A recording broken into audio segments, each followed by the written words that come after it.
성도 여러분, 평안하신지요? 문안드립니다. 오늘 주일 아침에 우리를 아프게 하는 것들이란 주제로 고린도후서 2장 5절에서 11절 말씀을 함께 나누겠습니다. 오늘 우리에게 주신 말씀을 우리 같이 봉독하겠습니다.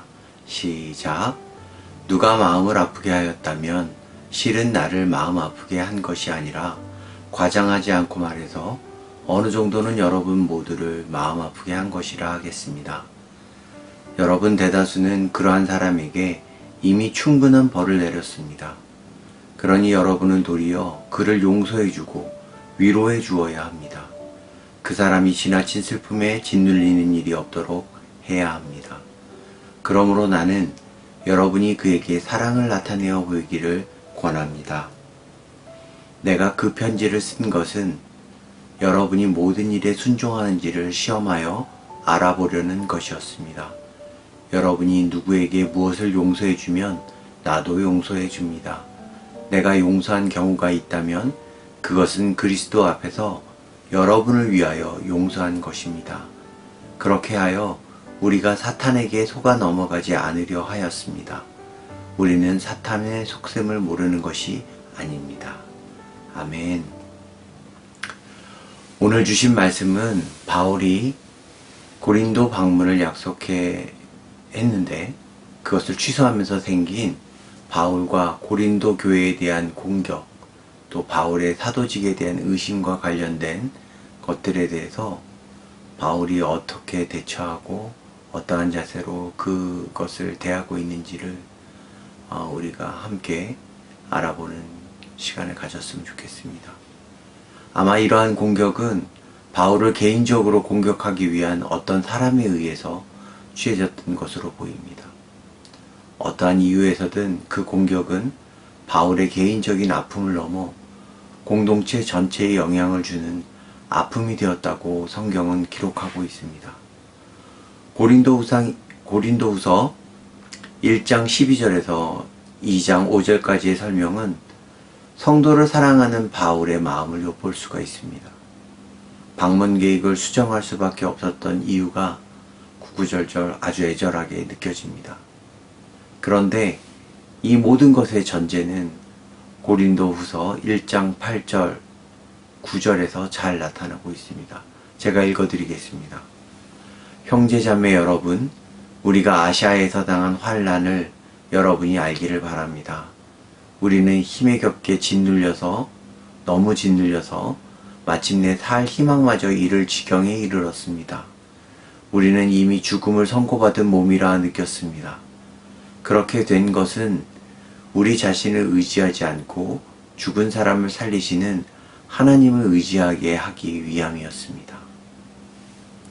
바울이 편지를 쓸 당시에 고린도에서도 당황스러운 어려움이 있었던 것으로 보입니다. 살 희망마저 잃고 마치 사망 선고를 받았다는 느낌마저 들었다는 것은 삶이 얼마나 고되었는지를 알 수가 있는 대목입니다. 그런데 바울은 그 상황을 두고 어떻게 이해하고 있습니까? 우리 자신을 의지하지 않고 죽은 사람을 살리시는 하나님을 의지하게 하기 위해서, 그 상황을 하나님을 의지하기 위한 그런 상황으로 이해하고 있습니다. 우리는 때로는 우리 삶의 의미를 우리 마음대로 정하는 때가 많이 있습니다. 나의 어떤 목적을 성취하기 위해서, 경제적인 이득을 취하기 위해서, 자녀를 위해서 우리 머리로 계획한 것에 의미를 두고 그것을 가져와서 또 삶의 의미로 두기도 합니다. 우리 삶의 의미를 어디에 두고 있는가는 너무 중요한 일입니다. 잠시 나타났다가 사라지는 현상도 있지만 오래도록 지속되는 그런 현상도 있습니다. 깨어있지 않으면 잠시 머무는 것을 놓칠 수도 있습니다. 잠시 머물렀다가 휙 지나가 버리는 그런 순간의 찰나에 성령님이 운행하시며 말씀하시는 것을 놓칠 수도 있다는 얘기입니다. 현실에만 함몰되어 내가 정작 바라봐야 할 것을 놓칠 수 있습니다. 그래서 우리 삶의 의미를 항상 주님께 두고 있어야만 합니다. 이것이 고난 앞에서 바울이 취하는 자세입니다. 오늘 주신 말씀인 고린도후서 2장 5절에서 11절을 반복해서 읽으면서 역사 속에서 일어난 사건들이 오늘에도 계속 반복되는구나를 다시 한번 느끼게 되었습니다. 그러면서 요즘 뉴스에 자주 등장하는 어떤 한 인물이 떠올랐습니다. 제가 떠올린 그 사람과 그의 교회로 인해서 많은 그리스도인들이 비난을 받고 있습니다. 심지어 목사라는 직분을 이용해서 사람들을 혼란스럽게 만들었습니다. 조금만 자세히 들여다보면 그 사람은 교단에서도 쫓겨난 목사입니다. 그런데도 여전히 목사라고 불립니다.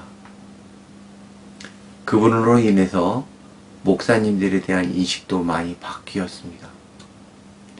심지어 방송에 출연한 진행자가 목사님들을 지칭할 때 어떤 교회 확진자와 아무개 씨 그리고 누구누구 목사라고 전합니다. 존중하거나 존대하는 느낌은 하나도 없었습니다. 불과 몇 년 전 그래도 목사님들을 향한 존중하는 마음이 느껴졌던 사회적 분위기와는 완전히 다른 세상이 되어가고 있습니다. 저는 그리스도인이며 목사입니다 라고 자신있게 말하는 것이 눈치가 보이는 세상이 되었습니다. 그 한 사람의 영향력이 실로 많은 것을 바꾸어 놓았습니다. 제가 일을 하는 것을 아시지요? 제가 일을 하다가 만나는 손님들이 있습니다. 그 손님들 중에는 제가 목사라는 것을 모르는 분들이 대부분입니다. 자영업을 하시는 사장님이 말씀하시기를 요즘에는 교회 다니는 사람이 제일 싫어 하고 말씀하시는 것을 들었습니다. 참 마음이 아팠습니다. 이제 안정세에 접어들어서 장사가 좀 되는가 싶었는데 다시 혼란에 빠졌으니 이해가 안 되는 부분이 아닙니다. 몇 달째 가게 임대료가 밀려서 걱정을 하는 자영업자들이 주위에 넘쳐납니다. 폐업을 고민하고 앞으로의 생계가 막막해진 많은 사람이 화를 참지 못해 눈을 겨누는 곳이 교회가 돼 있는 현장에 제가 서 있는 것 같았습니다. 조금은 억울한 마음이 들기도 하고 그래서 제가 아는 한 잘 말씀을 드려야겠다는 생각이 들었습니다. 그래서 잘 이해가 되시도록 바로잡을 것들을 말씀드렸지만 돌아오는 대답은 교회가 다 거기서 거기가 아니냐는 반응을 보이셨습니다. 그때 뭔가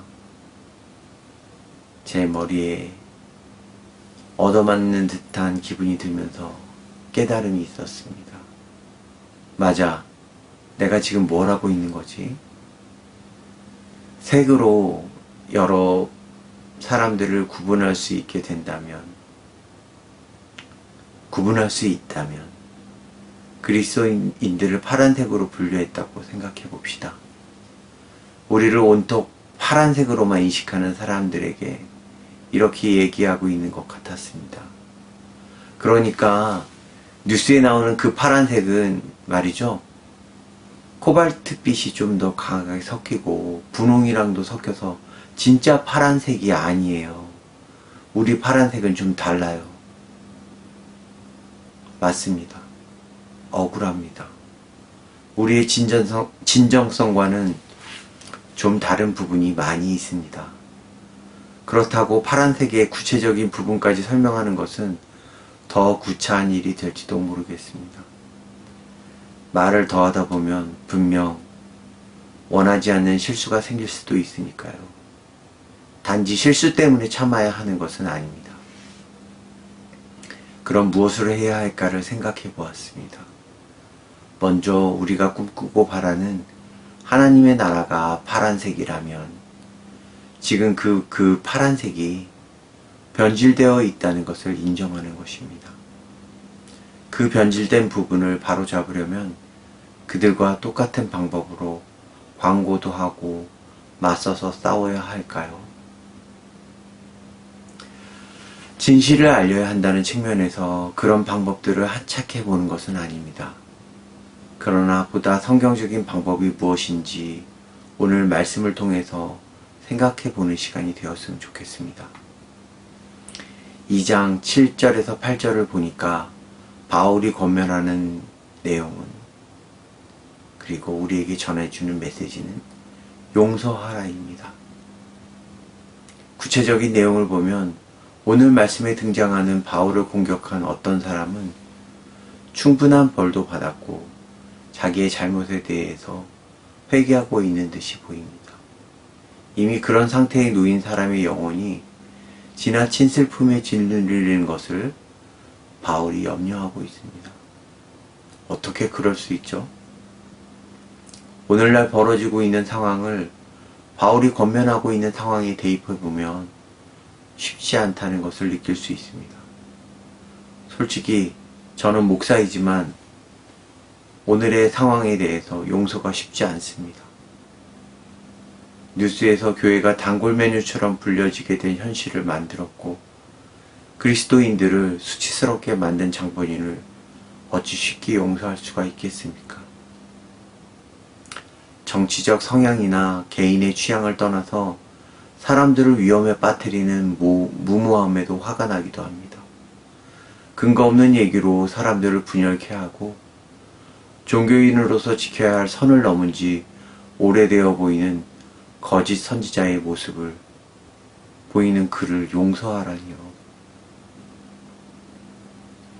그러나 오늘 말씀을 통해서 우리에게 요구하시는 것은 용서하고 그 용서를 넘어서 사랑하라 하십니다. 왜 그렇습니까? 11절에 보니까 우리가 분열되는 것을 즐기는 사탄의 속셈에 넘어가지 않기 위해서라도 그래야 한다는 것입니다. 또 하나는 정확히 말해서 우리에게는 용서할 수 있는 권한이 없습니다. 그럴 수 있는 권한이 있으신 분은 오직 예수님밖에 없으시죠. 그러니 용서 또한 우리 힘으로 할 수 있는 것이 아닙니다. 주님께 용서할 수 있는 은혜를 구해야 하죠. 정말 우리 힘으로 할 수 있는 게 하나도 없습니다. 같이 합심하여 기도해야 할 때라는 것을 우리는 본능적으로 알고 있습니다. 그 사람이 이미 벌을 받았다면 그 사람에게 회개하는 마음이 들게 해달라고, 더 이상의 분열이 일어나지 않도록 우리 마음을 지키고 서로를 사랑하도록 새로운 힘을 달라고 우리 함께 기도했으면 좋겠습니다. 비대면 예배로 드려지는 지금의 예배를 통해서 우리가 놓치고 있었던 부분도 회복했으면 좋겠습니다.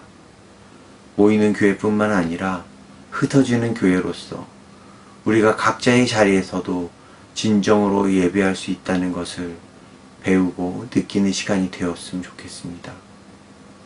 다니엘이 포로로 끌려가고 성전에서 예배를 할 수 없게 되었을 때 성전 쪽을 바라보고 예배했다고 성경은 기록하고 있습니다. 우리가 온전한 지체로 성장하기 위해서는 모이는 교회의 역할이 중요합니다. 그 부분을 가볍게 여기는 것이 아닙니다. 우리는 앞으로 더 안전하고 좋은 환경에서 모이게 될 것입니다. 그러나 상황이 변하고 환경이 변한다고 예배 자체가 멈추게 되는 일은 없어야 한다는 것입니다. 어디에나 계시는 하나님을 있는 자리에서 예배하는 것도 중요한 것임을 배우는 시기가 되었으면 좋겠습니다. 교회에 대한 오해도 많이 있습니다. 뉴스에 교회가 너무 자주 등장하다 보니 교회만 탄압하는 것으로 비춰질 수도 있습니다. 그러나 그것은 오해입니다. 교회뿐 아니라 모두가 힘든 시기입니다.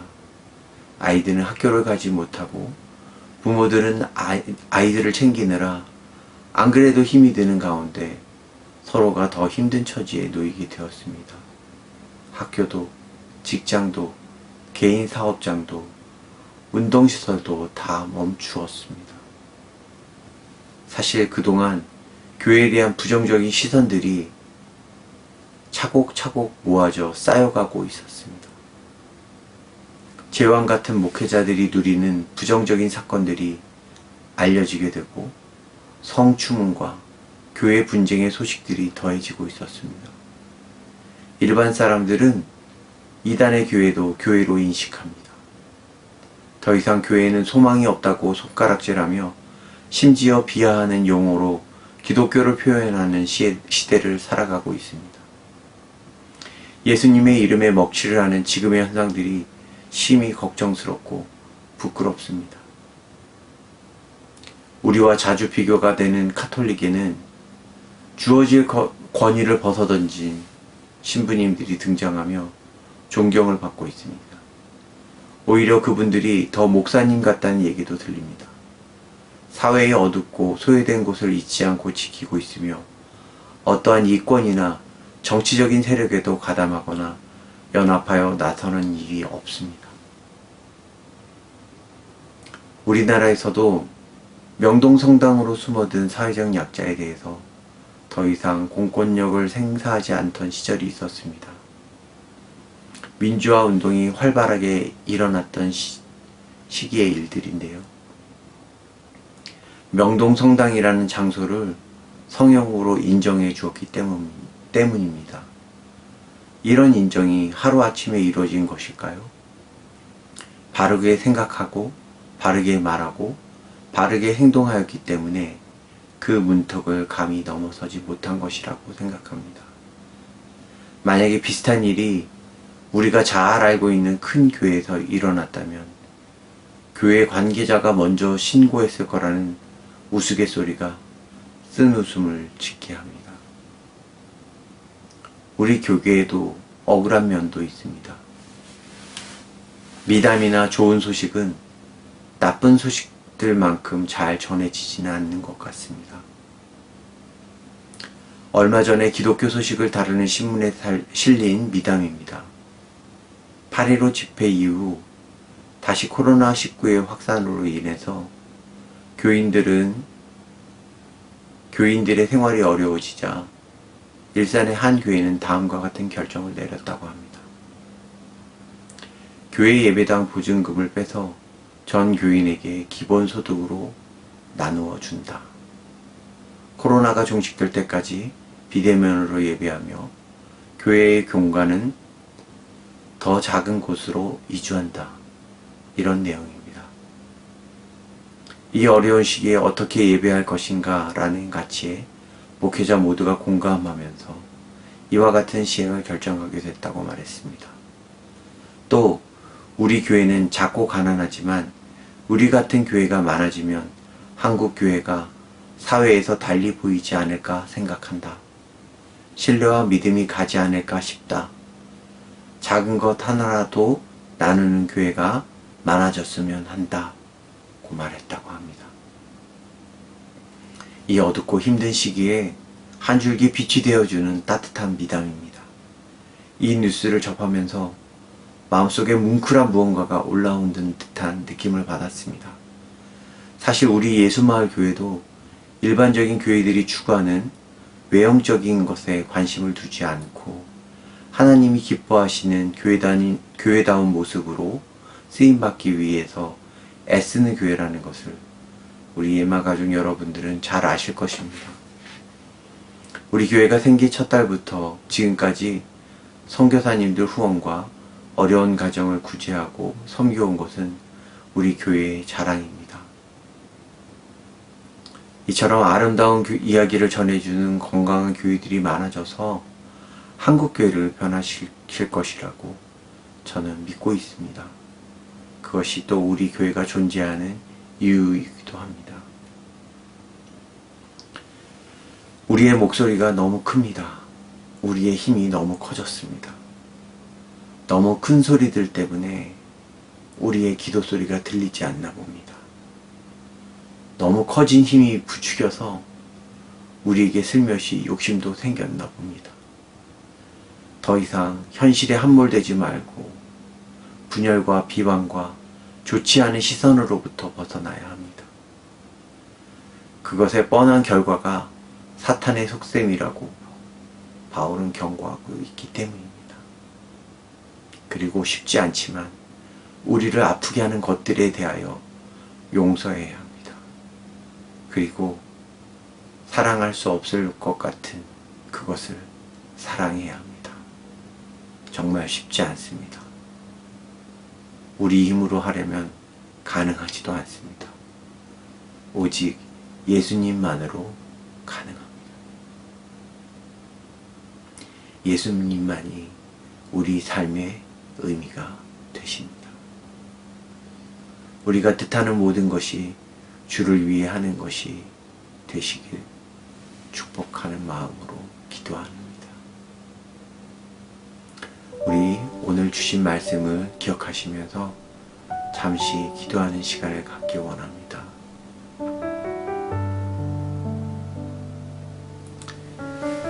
하나님 아버지, 오늘도 말씀하여 주셔서 감사합니다. 이 어렵고 힘든 시기에 서로가 서로를 비방하며